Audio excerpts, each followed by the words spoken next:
जय हिंद। इजराइल की कंपनी है एनएसओ ग्रुप, इसने एक मेलवेयर को बनाया है। मेलवेयर वैसे सॉफ्टवेयर होते हैं जो हमारे कंप्यूटर में आके कंप्यूटर को ही नुकसान पहुंचाते हैं। वो कई तरह से नुकसान होता है, इसी में एक नुकसान होता है जो हमारी जासूसी करते हैं। तो ऐसे मेलवेयर को हम लोग स्पाईवेयर कहते हैं। तो इसमें सबसे फेमस अभी जो स्पाईवेयर है, जो सबसे खतरनाक है, वो इजराइल ने ही इसे बनाया है और इसका नाम है पेगासस। पेगासस एक्चुअली उड़ने वाले घोड़ा को कहा जाता है। पहले जमाने में शायद ऐसा घोड़ा रहता था, भाई तुम काय गायब हो गया, अभी ट्रैफिक बहुत लगती है, ये रहता तो कितना आराम रहता, अब गायब हो गया ये घोड़ा। तो ऐसे घोड़े को पेगासस कहा जाता है। तो इसी के नाम पर मतलब उस सॉफ्टवेयर को बनाया गया है। इजराइल की कंपनी का कहना है कि इस सॉफ्टवेयर के मदद से उसने कई ऐसे आतंकवादियों की सीक्रेट चीजों को पता करके आतंकवादी घटनाओं को अंजाम देने से रोका है, जो काफी अच्छी बात है। अब ये किसी भी चीज के कुछ पॉजिटिव और कुछ निगेटिव एस्पेक्ट्स होते हैं। ये इतना खतरनाक है कि एंड्रॉइड और iOS यानी दोनों पर काम करता है। ऐसे कहा जाता है कि iOS यानी आईफोन वाला चीजें थोड़ी ज्यादा सिक्योर होती है एंड्रॉइड की तुलना में। ये किसी को नहीं छोड़ता है और ये एकदम सिंगल क्लिक पर आपको लोड हो जाता है। मतलब आपके पास एक मेल आएगा और उस पर अगर आप क्लिक करते हैं तो वो ऑटोमेटिक आपके सॉफ्टवेयर को वो पूरे अपने ऊपर ले लेगा। लेकिन क्या हुआ, ये इससे भी एक कदम आगे है। अब ये लोग क्या करते हैं, व्हाट्सएप पे एक मिस्ड कॉल देते हैं। वो मिस्ड कॉल आएगा आपके पास, आप देखेंगे किसका नंबर है, आप देख भी नहीं पाएंगे। खटाक से मिस्ड कॉल आएगा, उसका डिलीट हो जाएगा। वो आया कि आपके मोबाइल में गया और उसके बाद से वो कॉल लॉक से उसको डिलीट कर देगा। तो आपको पता भी नहीं चलेगा कि आपका मोबाइल जो है वो पेगासस नाम के स्पाईवेयर से इफेक्टेड हो गया। अब ये पेगासस आपके पूरी मोबाइल को देख लेगा। आपके मोबाइल में क्या क्या है, किसका कॉन्टेक्ट नंबर है, कब कौन मेल किया, कितनी गैलरीज में फोटो है, ऑडियो रिकॉर्डिंग किसका किसका किए हैं, फिंगर लॉक लगाए हैं कि नहीं, कितनी ईमेल आईडी है, ये सारा का सारा चीज आप ही के मोबाइल से वो लिया, आप ही का नेटवर्क यूज करके वो भेज देगा इजराइल या उस कंपनी को, एनएसओ जो कंपनी है उसे भेज देगा। इससे खतरा किस बात का है समझिए ध्यान से। ये हर चीज को आपको ध्यान में रखता है। ये माइक ऑन कर सकता है। अमूमन क्या होता है, जहां बड़े बड़े ये बातें होती हैं सीक्रेट, तो लोग कहते हैं ना कि भाई फोन पे क्या बताएंगे, मिलिएगा तो बोलेंगे। ये वही काम आता है। मान के चलिए मिलिएगा, तो ये तो सुन लिया फलाना आदमी मिलना है, सर्विलांस पे पहले से है, तो मिलना है। तो जब मिलने जाएंगे तो टाइमिंग फिक्स करके देख लेगा कि हाई फोन नंबर भी ट्रैकिंग पर है, ये भी है। जब दोनों करीब आएंगे, क्योंकि ये दोनों का लोकेशन देख लेता है, लोकेशन देख के देख लेगा कि ससुर लोग मिलने आए हैं, करीब हैं, तो क्या करेगा ना, मोबाइल का ऑडियो रिकॉर्डिंग में ऑन कर देगा। आप रखे हैं मोबाइल जेब में, आप बतिया रहे हैं, हाँ हाँ यहाँ बम फोड़ना है, ऐसे फोड़ना है, इजराइल को उड़ाना है, इनको उड़ाना है, लो दोनों का माइक ऑन है। अब माइक ऑन होने की वजह से इसका भी बात सुनाई दे रहा है, इसका भी, और माइक ऑन करके सारा का सारा भेज दिया इजराइल के पास, यानी एनएसओ कंपनी के पास। अब उस कंपनी ने जहां भी ऑफिस बनाया है, जहां डाटाबेस मंगाना चाहती है, वहां वो मंगा सकती है उसको। ये आपके मोबाइल का कैमरा भी एक्सेस कर सकती है, कैमरा को ऑन कर लेगा ये सॉफ्टवेयर। अब अमूमन कैमरा को ऑन करके ना, कैमरा से जितनी भी फोटोज खींचे रहेंगे उस गैलरी के थ्रू उसको सारी इमेजेस डॉक्यूमेंट्स आपका भेज देगा। आपका कॉल लॉग, किसको किसको कॉल करते हैं, इवन आपको पता भी नहीं चलेगा, आपके नंबर से किसी दूसरे को मैसेज भी चला जाएगा या कॉल भी जा सकता है वहां पर, और आपको पता ही नहीं चलेगा। आप सो रहे हैं आराम से, किसी को मैसेज जा रहा है, किसी को ईमेल जा रहा है, चैट जा रही है, अलग अलग चीजें हो सकती है। और इसमें सबसे खतरनाक क्या चीज हो जाता है कि जब आप कभी अपने मोबाइल में फिंगरप्रिंट लगाते हैं, तो आपका मोबाइल को तो पता होता है ना कि आपकी फिंगरप्रिंट क्या है आपका, क्योंकि वो तो सेव किया रहता है। अब ये सॉफ्टवेयर जो है पेगासस, ये आपका फिंगरप्रिंट जो इस मोबाइल में है उसे भी हैक करके भेज देता है कि फलानी आदमी का फिंगरप्रिंट है। अब आप रहिए चाहे मत रहिए, वही फिंगरप्रिंट वहां मार देगा। अगर आपका लॉक से भी कोई सिस्टम रहेगा, मान के चलिए कोई बहुत बड़ा सेना अधिकारी है और उसके फिंगरप्रिंट से ही कोई मिसाइल का हमला होना है, या कोई ऐसा आतंकवादी है जिसपे उसका फिंगरप्रिंट का लॉक है, तो उसका मोबाइल हैक हुआ तो उससे फिंगरप्रिंट निकाल के इजराइल के पास है, उसका फिंगरप्रिंट लगा के उसको डिफ्यूज भी किया जा सकता है। कॉल पर क्या बात कर रहे हैं, क्या चीज हो रहा है, सारी चीजों को डिटेल यहां से निकाला जा सकता है। अब इसी में हो गया भाई साहब, हमारे जो पड़ोसी देश हैं ये इमरान चचा को, अब इसके पास 4 मोबाइल है इमरान खान के पास, और 3 पत्नियां हैं। तो एक एक मोबाइल अपनी पत्नियों के लिए रखा है भाई साहब, और एक मोबाइल जो बच गया ये बैंड पार्टी वाले के लिए रखा है, इसका सेना प्रमुख है, इसी से बात करता है। तो 4 मोबाइल में से एक मोबाइल का ये सबसे ज्यादा यूज करता था। बाकी 3 पत्नी, आप पाते पत्नी सबको कितना फोन करता होगा, टाइम कितना है बुढ़ौती में इसके पास। तो जिस मोबाइल से सबसे ज्यादा यूज करता था वो इंटरनेशनल बातें करता था, या फिर विदेशों में, या फिर अपने सेना प्रमुख से, इवन अपने संसद के मंत्रियों से, अलग अलग नेताओं से, वही फोन सबसे ज्यादा ट्रेस किया गया। और पाकिस्तान का कहना है कि ये इजराइल की एनएसओ कंपनी द्वारा बनाए गए पेगासस सॉफ्टवेयर की मदद से भारत ने इसकी स्पाइंग की है, और इस स्पाइंग की मदद से भारत ने पाकिस्तान को बहुत बेहतरीन ढंग से थूर दिया है। कैसे थूरा है, क्योंकि बहुत समय से ही इमरान खान की मोबाइल ट्रेस सर्विलांस पे चल रही थी, और इसमें सरकार को पता चल गया था कि अगर ये एयर स्ट्राइक करते हैं तो पलट कर पाकिस्तान की सेना जवाब नहीं देगी, क्योंकि प्रधानमंत्री और सेना के बीच की बात होती होगी तो पूछते होंगे इमरान खान उससे, सेना प्रमुख से, कि स्ट्राइक कर दिया, एयर स्ट्राइक, F-16 गिर गया यहाँ पर, अब क्या करना है, अभिनंदन यहीं पे छोड़े कि नहीं छोड़े, तो कहेगा छोड़ दीजिए महाराज नहीं तो बवाल हो जाएगा। तो भारत सरकार को पहले से पता था कि उनकी औकात क्या है। इसी को देखते हुए एयर स्ट्राइक हुआ, सर्जिकल स्ट्राइक हुआ, 370 में से इन लोगों को डिब्बा में बंद कर दिया, डिब्बा में नहीं बंद किया, क्या बोलते हैं लोग उसको, अरे डिब्बा में बंद, घरे में बंद कर, नजरबंद कर दिया, अरे वही डिब्बा में बंद किया। नजरबंद मतलब किसी दूसरे से मिलने नहीं दिया जाता है। इन लोग को लगता था कि ये कश्मीर को स्वतंत्र देश बना लेंगे। क्या हाल चले चाचा आप लोग का, ठीक ठाक है लोग कि नहीं, चलिए कोई बात नहीं। ये लोग पाकिस्तान के भरोसे कूदते थे। पाकिस्तान ये इमरान खान को फोन करेंगे, हम कश्मीर को बर्बाद कर देंगे, तो इमरान खान कहेगा तुम आगे बढ़ो हम तुम्हारे साथ हैं। लेकिन इमरान खान फोन कहां करेगा, अपने सेना प्रमुख को, वो कहेगा हे महाराज मरने दीजिए ससुरन को, छोड़ दीजिए, वहां पे 370 हटता है, हटने दीजिए। तो भारत सरकार को तो पता है ना कि ये झंडू जिनके दम पर कूद रहे हैं, उनका जो अपना सेना प्रमुख है वो खुद इनका साथ नहीं देगा, इसलिए 370 इतना इजिली हटा। हमको तो लगता है कि 370 को हटाने में उतना ही मेहनत लगा जितना केक काटने में लगता है, क्योंकि गवर्नमेंट को पहले से पता था। अब इजराइल का लिखिए, बिहार में कहा जाता है ना, एक नहीं एगो डायलॉग बोलते हैं ना, कह के लेंगे, यही काम कर दिया इजराइल ने। ये लोग है मुंह बंद कर, ससुर तुम्हारी बरस नहीं किया, देख रहे दांत में खोल रहा है, चिल्ला कौन चिल्ला, अभी सब बात नहीं बताएंगे, क्या क्या तुम्हारे देखो, ये बेचारा डर गया, इसको क्या लग रहा है कि हम इन सब वाला भी बतिया लीक कर देंगे। नहीं, हम उस सब नहीं, मत डरो यार। चलिए हम मेन टॉपिक पे बात करते हैं। दांत में खोलना है, प्रधानमंत्री हो यार इलाज करा लो, पीला पीला दांत लेके घूम रहा है, ब्रश किया करें यहाँ पे। ये इजराइल को मान्यता नहीं देता था, कहता था इजराइल कोई देश ही नहीं है। और इसकी हद थेथरई देखिए कि इसने अपने पासपोर्ट पे बकायदे लिखवाया था कि this passport is valid for all countries of the world, पूरी दुनिया के वर्ल्ड के लिए ये वैलिड है, एक्सेप्ट इजराइल, इजराइल को छोड़ के, क्योंकि हम इजराइल को कोई देश ही नहीं मानते हैं। तो यूएनओ में ये इजराइल को कोई देश ही नहीं मानते हैं। अब इन लोग की जल गई है, क्योंकि इनका कहना है कि इजराइल की जो पेगासस है, एनएसओ कंपनी है, उसी के थ्रू हमारे प्रधानमंत्री का खुफिया जानकारी लीक किया गया है, अब हम इस पर केस करेंगे। तो केस करने जाएंगे तो यूएनओ में पूछेगा कि किस देश पर करना है, तो कहेंगे कि इजराइल पे। तो जज साहब कहेंगे कि तेरा पासपोर्ट पे तो लिखल है इजराइल में अवेलेबल नहीं है, तुम इजराइल को देश नहीं मानते हो। अब नेतन्याहू खैर इसके जगह तो नफ्ताली बेनेट आ गए हैं। नफ्ताली बेनेट इससे 10 गुना ज्यादा खतरनाक है, समझ में आया ना तुम लोग को। तो अब वो क्या कहेगा कि भैया अगर केस तभी रजिस्टर्ड होगा जब तुम हमें देश की मान्यता दोगे, मानोगे तब भी जाओगे, अगर देश की मान्यता दे दोगे तो इज्जत जाएगा, और देश की मान्यता नहीं दोगे तो जी जान लगा कि ये खुफिया जानकारी चुराएगा तो तुम्हारी प्राइवेसी जाएगी। तारी यार ना तुम्हारे पास इज्जत है ना प्राइवेसी है, चुपचाप चिल्ला वैसे। भारत के एस्पेक्ट में इसको चीजों को समझते हैं कि क्या प्लस पॉइंट क्या निगेटिव पॉइंट है। देखिए ये जो इजरायली कंपनी है, इसके ऊपर व्हाट्सएप ने एक बार केस कर दिया था कि इसने व्हाट्सएप की जानकारियों को चुराया है। तो इसने स्पष्ट बताया था कि ये किसी प्राइवेट कंपनी को या प्राइवेट इंसान को ये सॉफ्टवेयर नहीं देते हैं, ये सरकारी किसी ना किसी देश को देते हैं। और अब तक ये लोगों ने 40 देशों को दे रखा है, जिसमें भारत भी शामिल है। तो इनका कहना है कि कोई प्राइवेट इंसान इसका यूज नहीं कर सकता। दूसरा, ये काफी महंगा है।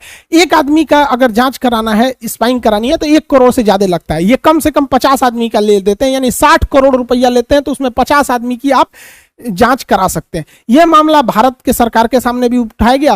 तो ऐसा नहीं है कि केवल भारत सरकार, विदेशों में भी ऐसे बहुत 40 देश बता रहे हैं ना, इसके में थे। जमाल खशोगी को सऊदी अरब वालों ने मरवा दिया कॉन्सुलेट में ही वहां पर।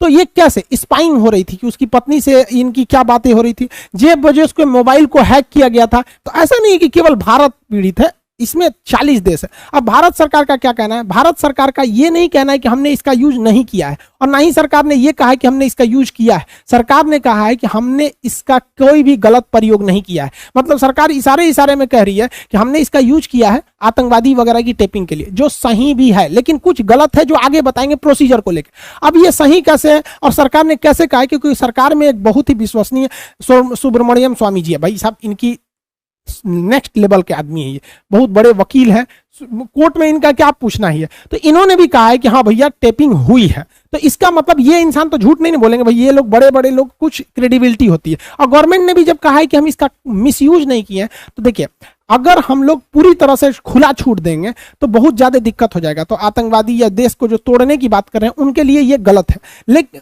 मतलब उनके लिए ये होना चाहिए, लेकिन गलत कहां हो जाता है ध्यान से समझिए। ये मामला अभी भले उठा है, लेकिन ये मामला 2017 से 19 के बीच में है। 2017 से 19 के बीच में दुनिया भर में 50,000 लोगों के मोबाइल पर यह सॉफ्टवेयर इस सब चीजों को भेजा गया उसकी स्पाइंग कराने के लिए, जिसमें से 300 नंबर इंडिया के थे। अब ये 300 नंबर इंडिया के थे, इसकी गहन जांच की गई, इसका फोरेंसिक जांच किया गया और दो दुनिया के प्रतिष्ठित, हालांकि 40 से ज्यादा मीडिया ग्रुप हैं, लेकिन दो प्रतिष्ठित मीडिया ग्रुप, जिस पर एक वाशिंगटन पोस्ट और द गार्जियन, ये छोटे मोटे नहीं है, ये भारत के 142वें नंबर पे खड़े निर्लज्ज मीडिया की तरह ये लोग नहीं है कि कुछ छाप दो, ये देखो ये बकरी कितनी दुबली हो गई, यही वो बकरी है जो पहले हाथी थी, दुबली होकर बकरी हो गई। ये भारत की मीडिया की तरह ये लोग नहीं करते हैं, ये एक प्रतिष्ठित है, द गार्जियन हो गया या द वाशिंगटन पोस्ट। हालांकि बहुत सारे मीडिया ने इसका दावा किया, लेकिन हम सबका नाम नहीं ले रहे हैं, जो विश्वसनीय उसका कह रहे हैं। इनका कहना है कि इंडिया में 300 लोगों में से ज्यादातर पत्रकार थे, 40 पत्रकार थे, 3 विपक्ष के नेता थे, जिसमें भैया ये राहुल गांधी भी थे, 2 मंत्री भी थे, भाई साहब सरकार के भी मंत्री पे भी, तो मंत्रियों पे भी जांच हो रही है, सुप्रीम कोर्ट के जज के, NGO, social worker, social activist, इन लोगों के खिलाफ भी स्पाइंग की गई थी। अब यहां सरकार किस तरह से जवाब दे रही है? देखिए, सरकार ने इस मामले पर कुछ नहीं किया, लेकिन कुछ लोग होते हैं ना जो सरकार के बचाव के लिए खड़े हो जाते हैं, उनका कहना है कि नहीं, हो सकता है कि विदेशी लोग भी करा सकते हैं, क्योंकि भैया ये सरकार ही संस्था को ही इजराइल बेचता है, तो हो सकता है पाकिस्तान को बेचा हो, चाइना को बेचा हो, बांग्लादेश को बेचा हो, वो लोग हमारी जांच कर रहे हैं। अरे भैया, अगर वो लोग जांच कर रहे हैं तो और खतरनाक बात है। हम लोग आत्मनिर्भर भारत, डिजिटल इंडिया, हम लोग की 300 मीडिया वालों की, हमारे मंत्री साहब की, विपक्ष वालों को तो छोड़ो, इनकी कोई वैल्यू नहीं है अभी, तो मंत्रियों की जांच सुप्रीम कोर्ट की जज दूसरा देश कर लेगा। तो अगर सरकार इतनी कॉन्फिडेंस है कि उन्होंने नहीं कराया है इसको, विदेशियों ने कराया, तो इंटरनेशनल कोर्ट में केस ठोक दीजिए कि जिसने कराया उसको सजा होगा, क्योंकि हम लोग तो इंटरनेशनल कोर्ट में हमारे जज साहब भी हैं, दलबीर भंडारी, हमारे लिए पॉजिटिव हो जाएगा। लेकिन ऐसा नहीं है, कोई विदेशी नहीं कराएगा। रीजन हम आपको बताते हैं। कोई विदेशी, अगर मान के चलिए हम ही लोग को पाकिस्तान की जासूसी करानी है या चाइना की जासूसी कराएंगे, तो क्या करेंगे? पत्रकार का जासूसी कराएंगे कि पत्रकार कौन सी न्यूज छाप रहा है, एनजीओ का छापेंगे कि कहां भूखे लोगों को पैसा खिला रहा है, सुप्रीम कोर्ट के उसके जज को। अरे हम लोग चाइना पाकिस्तान की जासूसी कराएंगे किसका? प्रधानमंत्री का, राष्ट्रपति का, सेना प्रमुख का, विदेश मंत्री का, गृह मंत्री का, ये लोग बड़े बड़े लोगों का कराएंगे। तो सुनो, यहाँ जो जांच हुआ है 40 गो पत्रकार का हुआ है, जो ये बताता है कि ये स्पाइंग भारत से हुई है, क्योंकि पत्रकारों की जानकारी लेके विदेशों वालों को कुछ नहीं होगा। बात करते हैं, क्या सरकार को किसी की जासूसी करना लीगल है? क्या वो कर सकती है? क्या ये सही है या गलत है? देखिए, सरकार के पास ये अधिकार है कि वो किसी की भी जासूसी कर सकती है। देश को टूटने से बचाने के लिए, अखंडता को बरकरार रखने के लिए सरकार की 10 ऐसी एजेंसियां हैं, जिसमें मुख्य रूप से सीबीआई है, रॉ है, आईबी है, एनआईए है, ये सब जितनी जो संस्थाएं हैं ये आपकी टेप रिकॉर्डिंग कर सकती। लेकिन यहां बात आती है प्रोसीजर की। जब भी ये 10 ऐसी जो वो एजेंसी है वो किसी की भी अगर स्पाइंग कर रही होती है, तो उसका रूल होता है कि वो अपने डिपार्टमेंट के कमिश्नर रैंक के अधिकारी को इसका रिपोर्ट देती है। जैसे मेरी अगर टेप रिकॉर्डिंग करनी है, मेरी स्पाइंग करनी है मेरी मोबाइल की, तो अगर सरकार चाहती है कि अगस्त से, सरकार को डाउट है कि खान सर कर रहे हैं कुछ, तो अगर मान के चलिए हमारी जांच करेगी, तो जिस दिन से उसे जांच करना है, मान के चलिए हमारे रॉ लग गई हमारे पीछे, रॉ ये क्या आदमी है, ये इसकी जांच करते हैं, तो रॉ अपने कमिश्नर रैंक के अधिकारी को लिखित में ये देगी कि भैया हम खान सर के ईमेल वगैरह, मतलब जितना चीजें हैं उनको हम क्या कर रहे हैं, ट्रेस करेंगे। अब क्या है, उसके बाद वो हमारा ट्रेस करेगा। जब उसको कुछ नहीं मिलेगा तो फाइनल क्लोजर रिपोर्ट इनके पास लगा देगा। और इनको नियम के तहत जांच करना होता है कि आप पर्सनल चीजों को नहीं, आप जो देश हित में है बस वही कीजिए। इससे किसी को ऐतराज नहीं है, और ये प्रतिदिन देश में होता है। ऐसा मत सोचिएगा कि नहीं होता है, वरना छापा कैसे अचानक पड़ जाता है। सुनते होंगे फलाना सेठ जी के पास 40 जगहों पे एक के बाद 40 ठिकानों पे छापा पड़ा, कैसे पता चल गया कि 40 गो ठिकाना है किसी का? तो ऐसे ही होता है, ये गलत नहीं है।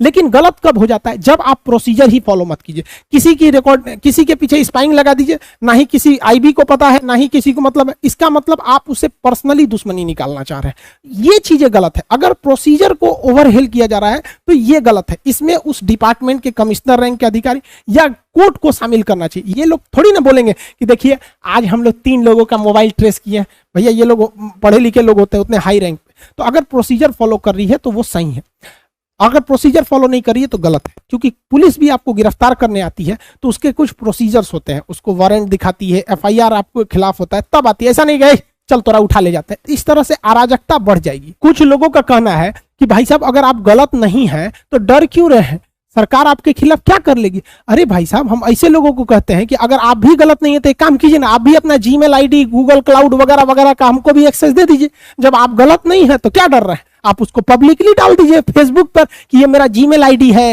ये फेसबुक आईडी है, हम गलत नहीं है तो हमें डरने की जरूरत। अरे भाई, यहाँ कोई डर नहीं रहा है, बात प्राइवेसी की होती है। प्राइवेसी हमारे आर्टिकल 21 में दिया गया है और आपको पता होना चाहिए कि हमारे संविधान में 2 सबसे प्रमुख आर्टिकल है, 20 और 21, जिसे राष्ट्रपति को भी यह अधिकार नहीं दिया गया है कि वो इसको थोड़े देर के लिए भी रोक सके। 20 और 21 में, और 21 में आपका प्राइवेसी का अधिकार है। तो देखिए, प्राइवेसी बहुत मायने रखती है। अगर आपको किसी गलत नहीं, एक अच्छे इंसान की भी प्राइवेसी की पता चल जाएगी ना, तो आप उस अच्छे इंसान को गलत बना सकते हैं। मान के चले कोई हस्बैंड वाइफ है, तो हस्बैंड वाइफ होना कोई अपराध थोड़ी है, एक खुशहाल जिंदगी है। अब हस्बैंड वाइफ अपने फोन पर क्या बात कर रहे हैं, आप स्पाइंग करके उनकी बातों को रिकॉर्ड कर लीजिए। अब वो बेचारे कहीं घूमने गए, कैसा फोटो खींचे, कैसा नहीं फोटो खींचे, आप उनकी स्पाइंग करके गैलरी से वो फोटो निकाल लीजिए। वो बेचारे अपने जगह पे अच्छे थे, अब आप उनकी प्राइवेसी में इंटरफेयर करके अब आप उनसे गलत काम करा सकते हैं। मान के चलिए कि ये हस्बैंड वाइफ पत्रकार थे और जैसे कि 40 पत्रकारों पे ऐसे बताया जा रहा है, हालांकि ऑथेंटिक जानकारी किसी के पास नहीं है। अब इनकी कुछ कॉल डिटेल्स आपस में बात किया गई या कुछ फोटोज आ गए। अब बेचारे, ये गलत नहीं है, बट ये अपनी प्राइवेसी को बचाने के लिए इनको ब्लैकमेल किया जा सकता है। कैसे, किसी लड़की का फोटो खींच लीजिए, अब वो बेचारी अपराधी थोड़ी है, लेकिन वो अपनी निजता को बचाने के लिए आपके इशारों पर काम करने के लिए मजबूर हो जाती है। तो वही बात कर रहे हैं कि अगर तो प्राइवेसी खत्म हो जाएगा, तब तो चाइना बन जाएगा। वहां पे भी किसी, चाइना में अगर आप वीपीएन यूज करते हैं ना तो भी पकड़ लेता है आपको, जबकि वीपीएन वो सर्वर ही हटा देता है आपका, कि आप इंडिया से कहां का सर्वर यूज कर रहे हैं पता ही नहीं चल रहा है वहां पे। तो वो काफी इस पे कंसर्न है। हालांकि इंडिया की गवर्नमेंट इतना बाकी पब्लिक को डरने की जरूरत नहीं है। हम लोग का जांच करके काम मिलेगा, मान के चले हमारे स्पाइंग करेगी सरकार, काम मिलेगा, पीडीएफ फाइल मिलेगा, एप्लीकेशन पे कौन क्लास है, बैच कौन स्टूडेंट का पीडीएफ नहीं मिला, नोट्स कहाँ है, कौन सा शेड्यूल कहाँ है, यूट्यूब पर कौन वीडियो बना, ये सब तो मिलेगा। और कौन चीज मिलेगा, कौन चीज हम लोग के पास कोनो न्यूयॉर्क का कोनो प्लानिंग है का हम लोग के पास। इस सब मामले के लिए छोटका फोनवा ठीक है। आप देखिएगा बड़े बड़े लोगों के पास ये छोटका फोनवा आप देखेंगे, समझ में आ रहा है काहे लिए यूज करते हैं। इस पे ससुरा ना लिंक आता है, ना व्हाट्सएप आता है, ना इस पर अच्छा चीज काम नहीं कर पाता है, नहीं इस पर वॉइस क्लीनिंग उतना अच्छा से क्लियर आता है। तो अगर आपको प्राइवेसी का बहुत ज्यादा ध्यान रखना है तो एक इस टाइप का यूज कर सकते हैं, और नहीं अगर आपको बहुत ज्यादा डर लग रहा है तो आपके लिए एक सलाह देते हैं कि आप कबूतर पाल लीजिए और कबूतर से खत भेजिए। इस पर हैक होने का कोई खतरा नहीं, इस पर स्पाईवेयर का कोई खतरा नहीं होता है। और आप कबूतर भेजिए, कबूतर जा जा जा कबूतर, सोचो तो नहीं। यहाँ पे देखिए, एक कौन सी मूवी में बोलता है कि privacy is myth like democracy. तो अगर आप ऑनलाइन दुनिया में आ गए हैं तो आपकी प्राइवेसी बहुत कम चांसेज है कि बच सकती है। हर जगह आप कहीं ना कहीं रिकॉर्ड हो रहे हैं, आप गूगल खोल रहे हैं, फेसबुक खोल रहे हैं, आपकी एक्टिविटीज हर जगह रिकॉर्ड हो रही है। आप कहां जा रहे हैं ससुरा गूगला को पता रहता है वहां पर हर चीज, तो इसमें भी नहीं। लेकिन हाँ, ये प्राइवेट जो गवर्नमेंट करती है प्रोसीजर के थ्रू, नॉन प्रोसीजर तो गलत है, प्रोसीजर के थ्रू करती है तो बहुत अच्छी बात है। अगर ये चीजें पहले हुई रहती तो शायद हम मुंबई हमले जैसे, ताज होटल में जो हमला हुआ वैसे हमले या संसद हमले को रोका जा सकता था। तो खैर, टेक्नोलॉजी जैसे जैसे आती है उसका सदुपयोग करिएगा। हर सिक्के के 2 पहलू होते हैं। आई होप आप इसे समझ गए होंगे। बहुत ज्यादा आम इंसान को डरने की जरूरत नहीं है, बहुत वीआईपी लोग या फिर जो देश को तोड़ रहे हैं उनके लिए ये खतरा है। मिलेंगे नेक्स्ट क्लास में। जय हिंद।